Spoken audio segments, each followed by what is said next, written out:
এই দুনিয়াতে অনেক বেশি কষ্ট আছে, আর কষ্ট আরো বেশি হয়ে যায় যখন কাছের মানুষ মানুষকে কষ্ট দেয়, ছলনা করে আর কষ্ট দেয় কিছু অল্প জিনিসের জন্য, একটা বাড়ির জন্য, আর অল্প সোনা চাঁদির জন্য, অল্প জমিনের জন্য, আর অল্প শান্তির জন্য, আর অল্প নামের জন্য।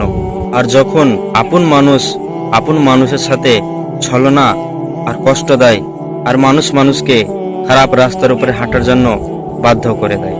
ভালো মানুষ খারাপ রাস্তার উপরে হাঁটার জন্য এই জন্য বাধ্য হয়ে যায়, সে মনে মনে ভাবে আমি তো সবের জন্য ভালো চেয়েছিলাম, কিন্তু তারপরেও আমার সাথে ছলনা আর আমাকে কষ্ট দিয়েছে।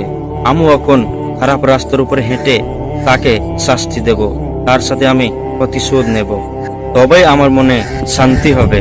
তো তুমি ওই মানুষ সাথে প্রতিশোধ নিও না যে তোমাকে কষ্ট দিয়েছে আর যে তোমার সাথে ছলনা করেছে, কারণ তুমি তার সাথে প্রতিশোধ নেওয়ার পরেও তোমার মনে শান্তি আসবে না, কারণ প্রতিশোধের আগুন খুব খারাপ হয়। ওই মানুষটা তো জ্বলবে জ্বলবে সে আগুনের ভিতরে, কিন্তু তার স্ত্রীও জ্বলবে, তার ছোট ছোট সন্তানও জ্বলবে, আর তার বাবা মাও জ্বলবে।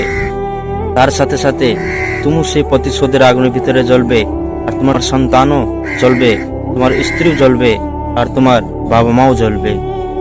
তার ছোট ছোট সন্তান তোমার ক্ষতি করেনি, তার স্ত্রী তার মা বাবা তোমার ক্ষতি করেনি, তার জন্য তাকে ক্ষমা করে দাও, তারপরে তোমার মনে শান্তি আসবে। মনে একটা প্রশ্ন ওঠে, যে মানুষটা আমাকে কষ্ট দিয়েছে, যে মানুষ আমার সাথে ছলনা করলো, আর যে মানুষটা আমাকে খারাপ পথের উপরে হাঁটার জন্য বাধ্য করে দিয়েছে, সে মানুষটাকে কি আমি এইভাবে ক্ষমা করে দেব?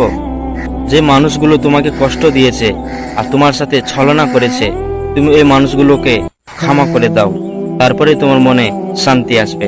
তাছাড়া দুনিয়াতে কোনো এরকম ওষুধ তৈরি হয়নি যেটা খাবে তুমি আর তোমার মনে শান্তি চলে আসবে।